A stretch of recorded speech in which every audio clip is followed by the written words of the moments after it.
to introduce our keynote speaker, who is Darren Henley, OBE. Darren led Classic FM for 15 years, and during that time his thought leadership resulted in a first ever national plan for music education.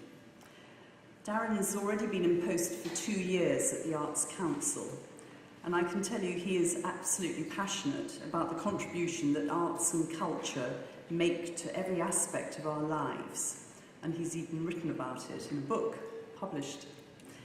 And making the case for investment in culture. He's developing a very long-term plan for transforming attitudes to culture from a very early age. So I'm really delighted to introduce Darren Henley to you and look forward to hearing what he has to say.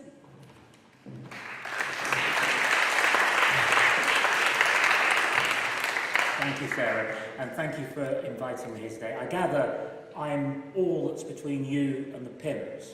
So I've been asked to do only the 3.5-hour version of the speech, so you'll be very pleased to know that. The 5-hour version actually has a weak 90-minute ending, so you'll be relieved I'm not doing that version. It won't take quite that long, I promise. It's a real pleasure to talk to a trade body like the PLS, which is doing a brilliant job at helping publishers and their authors to retrieve the income that's owed to them.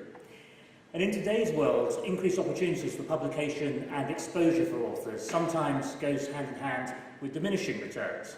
And we know that technology creates opportunities, but it also has made intellectual property rights ever more complex. And in the midst of it, those who actually produce the content sometimes can be the ones who are most likely to lose out. But we need the writers, the authors, the creators. And the publishing world and the authors value the work that organisations like PLS does enormously. And I say that as someone who has written 30 books, so thank you for the work that you do. I've been asked to talk today about the Arts Council's involvement with literature and literacy. And I thought it would be helpful, first of all, to say a little bit about the Arts Council itself, which would set the context for our work with literature and publishing. Now, I know I'm speaking here to a room full of arts professionals, but even those who know the Arts Council may not know exactly how its role is evolving.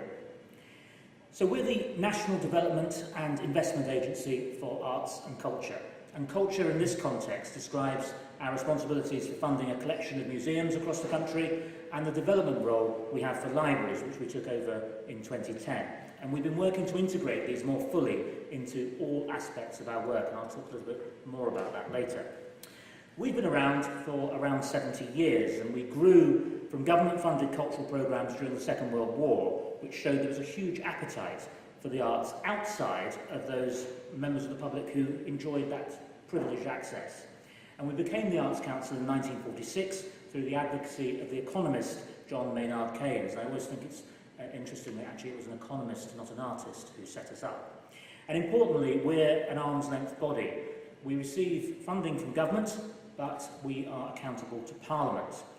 We don't determine how much we get to spend on the arts, that's a government decision, but they don't determine how much the money they give us, how we then choose to spend it. And we can and do advocate for the importance of public investment. So we began back in the 1940s looking after a few prized organisations, but ever since then we've been at the forefront of a gradual but steady democratisation of access to the arts. It's seen free entry to many museums and galleries, and crucially the establishment of the National Lottery, which provided the resources to fund a new wave of cultural buildings and also to refurbish old ones across the country from Gateshead to St Ives. And we currently receive a mixture of funding from government and National Lottery.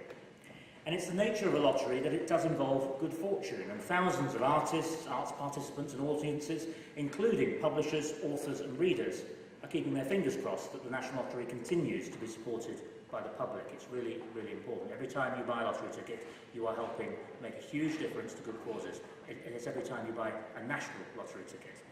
And it's been a great thing for the arts and for all of the good causes across sport and heritage as well. And we currently invest at the Arts Council, through our two income streams, around £700 million per year. And while that's only a small part of the overall creative economy in this country, it's invested strategically for the long-term benefit of the whole cultural sector. On the individual level, we provide crucial resources for risk and creative ambition, and we see ourselves very much as a talent development agency. We also invest in infrastructure, so that's a nationwide network of arts and cultural organisations and buildings. And this grassroots investment in talent is vital to the long-term strength of the creative industries, which are now a real driver of economic growth. And that's something that we've been advocating long and hard to government, and all political parties hear the value of our creative industries. And we're guided at the Arts Council by a 10-year strategy with 5 goals. And very briefly, these are: 1, driving excellence. Everything we want to do is about quality and creative excellence. We want to extend access and take the money that we invest right across the country. We want to increase the resilience of the organisations and the individuals we invest in. We want to promote diversity and skills among our workforce, and we want to secure the interests of children and young people in everything we do, creating the audiences and the practitioners of tomorrow. This national strategy is applied at a local level through investment in partnership with local authorities, higher education, schools, charities and other public government agencies. And it's backed up by expertise from a brilliant Arts Council team in 9 offices across England who have experience in getting these partnerships to actually work. For example, the team in our Yorkshire office was crucial in the successful delivery of Hull's spectacular realisation of UK City of Culture 2017, and that's something we've been working on probably in one way or another for the last 10 to 15 years, putting that seed funding in to make it a possibility for that city to be UK City of Culture. And we've just last week announced our investment plans for 2018 to 2022, and these determine how we'll be investing in our national portfolio. That's the collection of leading arts organisations, museums and libraries that form the backbone of the work that we do. And they form only one of our 4 funding programmes, but they are the most significant and influential. And this time we've increased how many organisations we'll fund, up from 663 to 831. And importantly, we were spending an additional £170 million outside of London, without damaging the infrastructure here in the capital city. We brought museums and libraries, which were formerly supported by separate programmes, into the same funding portfolio alongside arts organisations. And it's a start, but 7 library services will be members of the new national portfolio. Now, library provision remains the statutory duty of local authorities, but our brief and our ambition is to help libraries find a wider role as cultural buildings and creative hubs. Our investment will fund cultural activities additional to their core library role and will reinforce their position in the national cultural infrastructure. So overall, we're supporting a greater variety of organisations in more places and reaching more people. And that process of democratisation continues. And literature, and literacy generally, is at the heart of it. Literature occupies, I think, a unique position in our cultural ecology. Of all the art forms we encounter over our lifetimes, literature comes first in the form of bedtime stories and fairy tales. It penetrates furthest via schools and libraries, 3-for-2 offers in Waterstones and e-books. And it has the power to transport us into other worlds without requiring us ever to leave our seat. And from its early days, the Arts Council has supported writers. Many illustrious poets and authors received grants to help them write early novels, and that continues today. Sarah Perry wrote her massive hit, The Essex Serpent, with the help of an Arts Council grant. These days, we also support a growing network of writer development agencies, publishers, festivals, story centres, spoken word groups, manuscript assessment services and reading charities, among many other things, with a focus across the board on promoting diversity. And our support for literature goes hand in hand with our support for literacy, which is about more than creating a future market for authors. It's about giving every child, no matter what their background, the chance to be a cultural insider, so that all young people have access to the shared language, the cultural references, the ways of thinking and the possibilities within literature. It gives them a ticket to a shared world that crosses the barriers of class, ethnicity and socio-economic background. And the lack of social mobility within our nation is a concern, especially so when we consider the increasing diversity of our society and the pressing need to use the energies, the ideas and the resources that are available. Literacy and literature are fundamental ways that we can connect with young people and help give them the chance to fulfil their potential. In terms of investments, the previous 2015 to 2018 literature portfolio comprised 46 organisations and an investment of £6.8 million per annum. The proposed 2018 to 22 national portfolio that we announced last week sees an increase to 49 organisations and investment up to £7.6 million. And alongside the national portfolio, we've also announced a 4-year £23 million investment in Book Trust to deliver a national book gifting programme that sees books placed in the hands of every child in the land. And we're doing this with our strategic funds, which we use to target specific needs.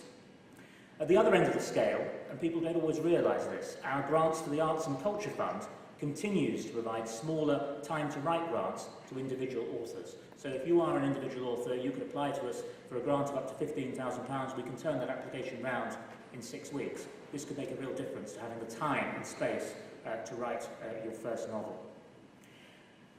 By focusing on elements that that are artistically valuable but commercially less viable, we help sustain the breadth of England's literary culture, and we try to ensure that it's available to everyone.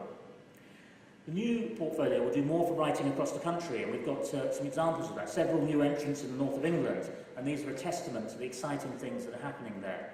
The Bradford Literature Festival champions dialogue, discourse, and the ways in which literature can reflect and shape society. One of my favourites, Grimm & Co., which is a children's writing centre come magical apothecary in the centre of Rotherham, provides Arts Council with a flagship model for effective intervention in an area of socio-economic deprivation. If ever you get the chance, it's fantastic. It's real magic. You go in there, it's all modelled on the basis of magic, and you go in and you have a fantastic literature-based experience. It changes the whole possibilities in these children and young people's lives. And then we've got The Reader, which is based in Liverpool, and that promotes reader development through a shared reading model, which will complement the work we're already doing with Book Trust and also with the Reading Agency. In London and the South East, we've put additional funding into using the diversity of the area's communities. An increase in funding to Writers' Centre in Norwich will support a collaborative national project there, exploring how literary translation can connect marginalised communities to the mainstream. And we also have a group of organisations that we call sector support organisations, so they're not necessarily creating artistic output themselves, but they're supporting other people to do that.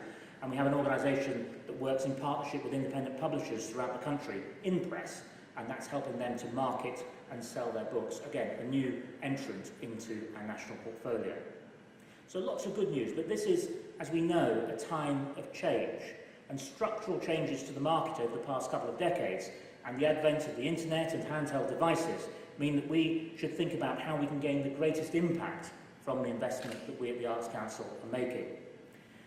We recently conducted some research, which we'll be publishing very soon, that shows the difficulties faced by the literary fiction sector.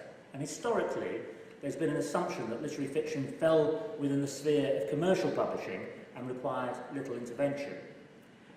While there's never been a point when authors, agents, publishers and indeed readers sometimes haven't feared for the future of literary fiction, the consistency of the concerns expressed over recent years support the view that something significant is occurring, particularly when taken in the context of the seismic changes experienced by the industry, the death of the net book agreement, the birth of the internet, the rise of online bookselling, the proliferation of competing media.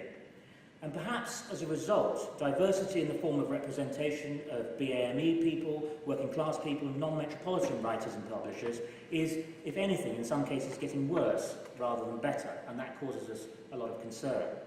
Support for mid-list authors is diminishing as publishers are forced to tighten their belts, and sometimes there's even a sense that mainstream publishers, conscious of their bottom lines, are sometimes less able to take the risks that they might have done before. And while there have been tentative signs of recovery, strong print sales in the week leading up to Christmas 2016, for example, and Waterstone's recent return to profit, structural issues, we believe, do still remain. And partly as a result of this, our relationship with publishers is starting to evolve. Where previously we tended to support poetry, short story and literature in translation, we're now broadening our remit to support independent publishers of literary fiction. In the most recent national portfolio round, we brought one new publisher into the literature portfolio, that's Nine Arches Press, and we also gave significant uplifts in the amount of funding we're giving to 3 others, And Other Stories, Comma, and People Tree Press. So we'll seek to broaden our support for independence over the next 4 years. But as a National Development Agency, investing in publishers isn't enough. So we'll be thinking about how we can do more to support individual, diverse voices across literary fiction. We need great writers with the means to support themselves. We need agencies, whether literary agents or writer development agencies, that can help them get their work into the hands of the right people. We need well-staffed and well-curated bookshops and libraries. And of course, we need the readers. We're challenged by the rise of alternative forms of entertainment, particularly for children. Games and social media are competing for space with books. At the same time, the recent publication of several significant studies considering the impact of literature, and especially literary fiction, on good mental health and our ability to empathise show that the case for reading is stronger than ever. If we can get these elements in place and keep literature exciting and evolving, then the readers, especially the young readers, may be persuaded to put pen to paper and the next generation of new writers will emerge. For me, it's absolutely impossible to overstate the significance of literature in this country. England's international reputation is entwined with its literary output, from Chaucer, Donne and Shakespeare, through Austen, Eliot and the Brontes, all the way up to present-day authors such as Hilary Mantel and Zadie Smith. The richness and brilliance of our literary tradition is unparalleled, and over the next 4 years we'll look at how we can fortify every element of our literary culture. We want to make it more sustainable, more robust, more diverse and more forward-looking, and to reinforce England's reputation as the home of the greatest literature the world has ever known. Thank you for listening.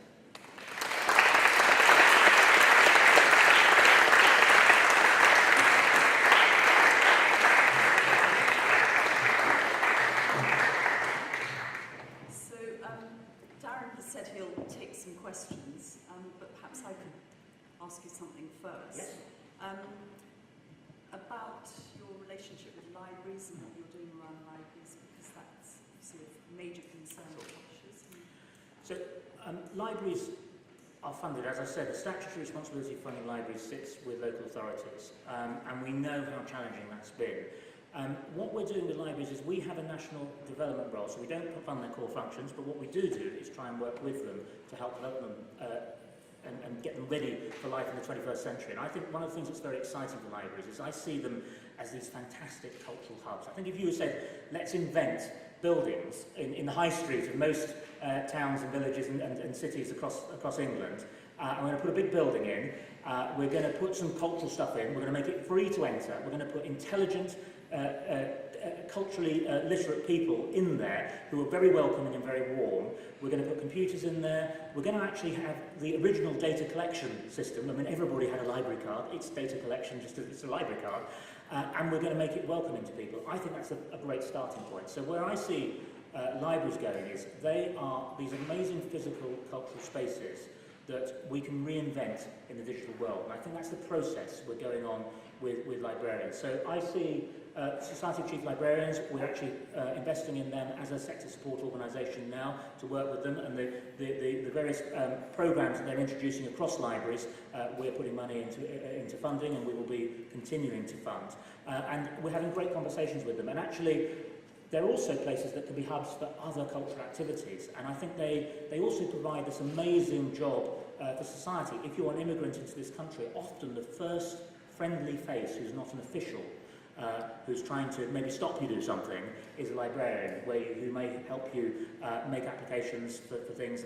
You may go and do your English language classes in the library, all of those sorts of things. And I think for me, they are just these great repositories of knowledge and understanding, and we must continue to find new ways to support the library sector to make them applicable to as many people as possible. Do we have any questions for Darren? We've got a roving mic. Could I ask you please to give us your name before you start the question? So James. I'll do both of you, I promise. Yes. Mohammed Bilmadani. I like your idea of supporting bookshops. I am in Brucebury. I have a bookshop specializing in the Middle East, North Africa. We used to be 6 bookshops in Brucebury, around Tavistock Square. They have all gone. The reason, because they can't afford the rent. And so the trade have gone down a lot. I don't rely on, as a specialist bookshop, I don't rely on the internet. It just makes me very sad now.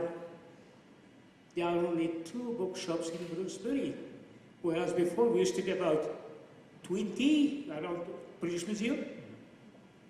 In my own area, we used to be 4. They have all gone. And if I don't do other things, I will not survive, but I have to do other things. But I have worldwide market. So the idea of supporting small bookshops and literary events is a very good idea. So do whatever you can, and thank you for your support. Well, now maybe I will go and buy a lottery to support you. I never buy one, but maybe I will buy one. Buy us rockets, okay. I think that the interesting thing there is what we need to do is to go back and get people into the habit of reading. So that's one of the things we can do, because I think it's, you know, to actually make a market intervention is actually making sure we get people in the habit of reading and they understand that books can be part of their lives. And some of the things we're seeing around the festival circuit around the country is really interesting festivals, and I mentioned Bradford in my speech, and I think it's a fantastic festival, very new, from right now actually, and you know, really making a festival that actually looks and feels like Bradford. So it's not something that a London-based organisation is doing to people, it's actually involving people and actually making sure that we have writers and speakers who are reflective of how England looks and feels in the 21st century, and I think that's really, really important. So the work that we're doing with Book Trust in terms of getting packs of books into babies' hands, literally, but obviously into mums and dads' hands, is really, really important. We need to keep going with that. And I think I'm quite interested that there has been, you know, there's almost a post-digital world now in publishing where it was all about Kindle and things like that, but now we're starting to see the physical product come back. And it's interesting, the conversations I'm having with publishers as to why they're telling me, well, actually, we're starting to invest more in those products. We're going to make them more special. You know, there is a fact that people do want to have a book, and even young people are starting to say, actually, it's quite nice to have some time not staring at a screen. Actually, a bit of paper and a print, it never runs out of batteries.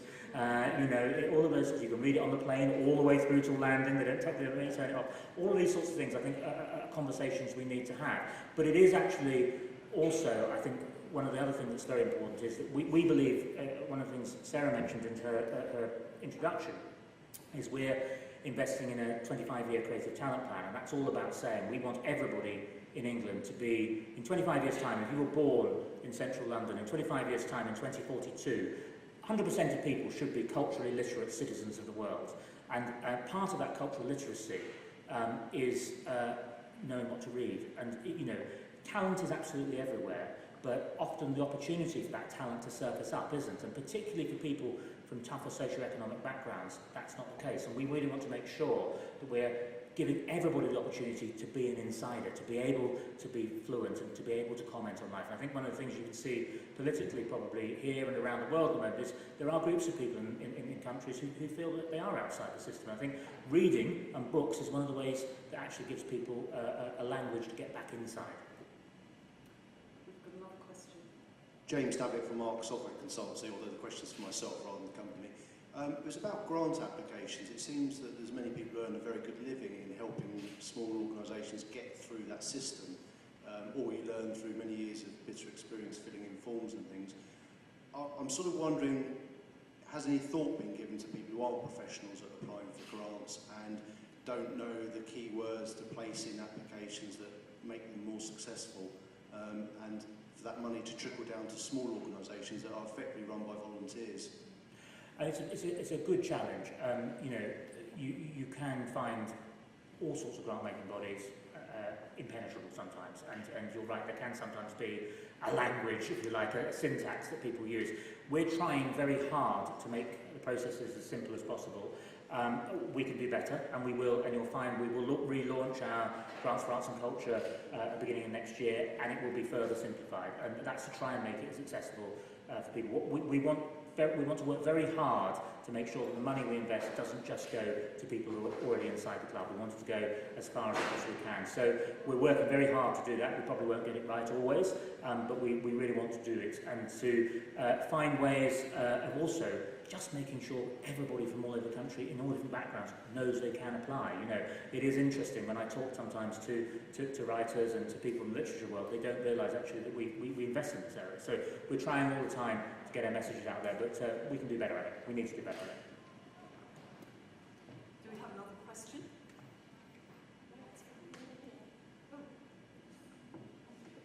Hello, I'm Benedict Page from Bookseller magazine.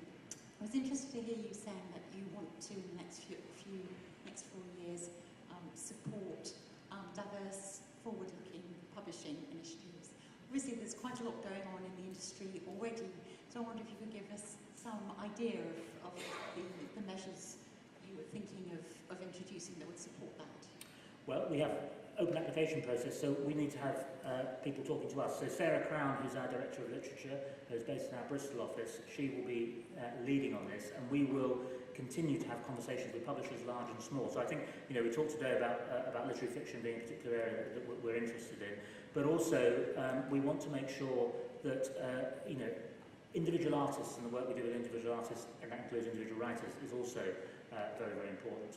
And I think we see literacy libraries as being quite intertwined, and what we really want to see there is a rich ecology. So there will be some great commercial publishers who are making lots of money. We see that very, very strong. There will also be content, things that books, poems, translations, plays that people create that may need some help to be realised and to get out there into people's hands and to be read. So we want to make sure we're working on that. But you know, we're not an organisation that says you can't, just because you've got an Arts Council investment, we're not investing for failure. We want to see success. I mean, the dream for me is to take an author who's unpublished, invest in them, and for them to have a worldwide hit on the basis of it. That's fantastic, because actually we're putting someone onto a really sustainable pathway for developing a career. So we're very interested to talk to people. We're in listening mode. We're very keen for people to come to us, and I would encourage people to connect with Sarah. She's got a publishing background, and she's very interesting. She is your voice very much within the Arts Council. Is there another question here? Thanks. Just before I ask a question, I just wanted to say that I did an Arts Council grant for the first time with no help from an indie publisher team of 2, and we won the full amount, so thank you very much. So, It's a relief. I was waiting there at the end. So just to say that it's possible. very accessible, so thank you. I don't feel like you need. And what did you do with the money? We haven't used it yet. What are you going to do with the money? We're publishing a book called Don't Panic, I'm Islamic, words and pictures on how to stop worrying and learn to love the alien next door. And the grants enabled us to include contributors from all over the world, pay the translation fees, pay the contributors, run different outreach events that are going to be all over the UK, and do it all to really high quality, which is great. And we've done it in six months, which has been exciting with Team 2. Thanks.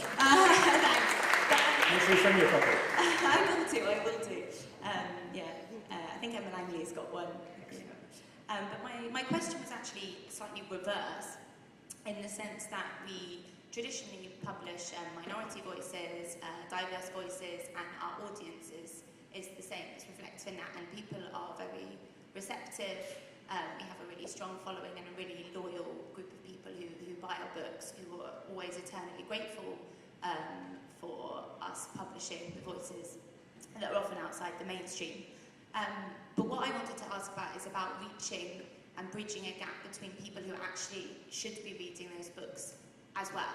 Because when we're publishing these titles, we want them to be read by everybody. You don't publish a BME writer for BME readers. You publish one because you want them to be in the mainstream. And I always find it quite distressing when you go into the city and people are buying their books at a 60% discount from a wholesaler because that's the trolley that goes around their financial institution firm. When you read the FT, who've had to cut back on their book reviews and coverage, and all those other places that people who should be reading these books, who are coming from the other end of the spectrum, how they can be reached, and how you think we can get the books that we want everybody to read, to get everybody reading them. Yeah, I think you make a very, very good point. I think it's actually a point that actually you could take across all art forms, and it's a challenge. We believe that we want to invest in organisations and companies across the country, across all art forms, whether dance, drama, visual arts, that actually are reflective of the way England looks and feels in the 21st century. And that means that actually it's not about segmenting things and saying we're going to have specialist organisations that will talk to specialist communities. It's actually everybody, the biggest organisations, so the biggest publishers, I believe, have a responsibility to publish people from all sorts of backgrounds, all sorts of walks of life, and all sorts of ethnicities. And I think they also would find there is a great big market there as well. And I think this is one of the things that there's a moral argument for this, which I hope everybody in the room believes. I certainly do. But actually, if you're talking to business people, there's a business market for it. There is a large percentage of the population who would read these books if they were put in front of them. And I think that's really, really important. And it's getting them in front of them. So I think we've got to keep challenging. We've got to keep talking about it. There will be breakout successes that do happen. And I think when they do happen, we need to celebrate them, point to them, and we need to make sure that they become role models that we then bring more people through. I mean, for me, it's about talent and about making a business case. But there's an underlying moral argument, but I think we can make a business case that might make people who are only interested in the bottom line turn around and think. I think we've just got to keep on doing it. But we're not there yet. It's not good enough. And I think one of the things we need to do is make sure that the people who are working in the publishing world are reflective of the way England looks and feels in the 21st century as well. And that sort of diversity of workforce is really, really important too. So we've got more to do, and we will keep pushing on that. And in our funding agreements, we have something called the Creative Case for Diversity. Everybody we fund in our national portfolio has to meet that before we will sign a funding agreement with them. So we are actually saying, if you want the money, you've got to do this. Thanks. So we've got time for a couple more questions. We have the mic in the middle here. Thanks. This try from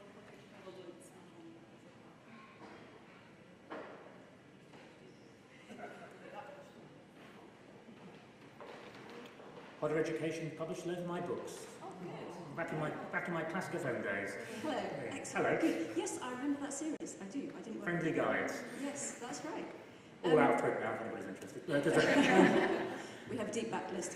One point I was going to make is Hodder is now part of Hachette UK, and we've just set up in another part of the group a new imprint called Dialogues, which is exactly reaching out to the BME authorship and market and further and beyond. So the big companies are doing what they can as well. So we need to get it into your main imprint there. That's Absolutely, the challenge. but it's a place to start, don't you Yeah, it think? is. But my question was, I was interested in what you said about focusing on young people. It's an education publisher, obviously, and what we find is that young people do have consistently always recognised the importance of print, textbooks and revision guides and that kind of thing when it comes to the work side of it. They see that. But it is the reading for pleasure that's the issue. And you talked about libraries. School libraries is an area that we're particularly concerned in as an industry, publishing industry, Publishers Association. It's one of our key priorities. And I just wondered, in your attempt to reach parts that perhaps the Arts Council hasn't reached before, whether there's anything that we can do or the schools can do proactively for schools' libraries with the Arts Council. Well, cultural education is really, really important to us. I wrote 2 independent reports for the government on music education and the whole of cultural education. Actually, when I did the cultural education report, I was genuinely stunned that you didn't have to have a school library.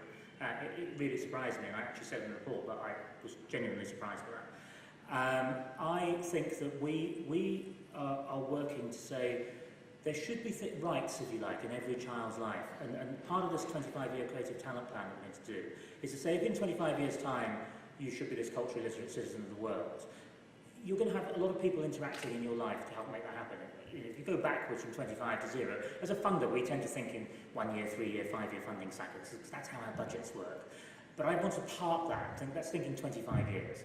And, there'll be universities, further education, schools, businesses, libraries, museums, individual artists, arts organisations, youth services, health services, all these sorts of things will interact in a child's cultural, mums and dads, but not everybody has a mum and dad, grandparents, all these sorts of things. And if you think about a culturally literate, reasonably well-off parent, what might they do? They make a series of interventions in the young person's life.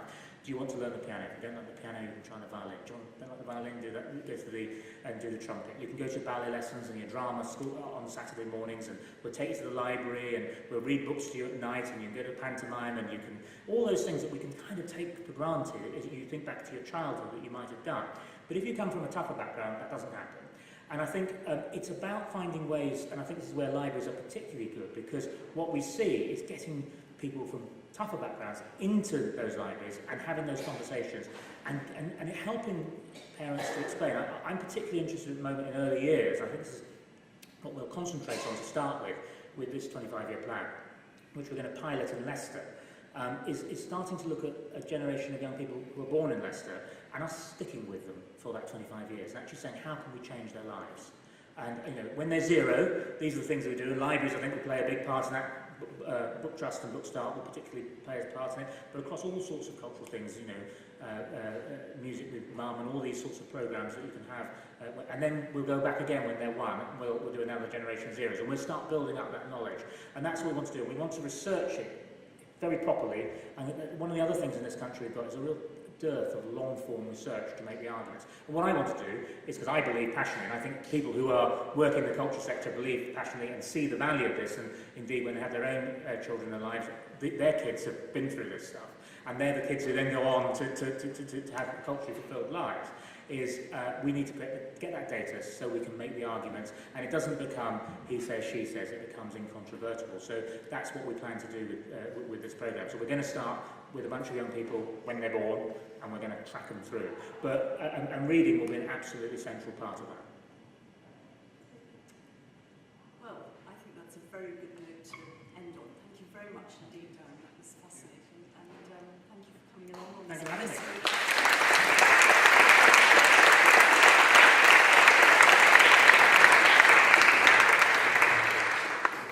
So that brings proceedings to an end, and you're all invited upstairs for pins and other refreshments, which I'm sure you're ready for. Please do complete your feedback forms, because it really helps us to tailor these events to suit your needs. And could you also leave your badges on your way out of the building after your drinks? And again, anyone interested in having a demo or a meeting about PLS permissions, do keep doing this. Do drop your business card into the bowl on the table as you leave. Thank you all very much for coming.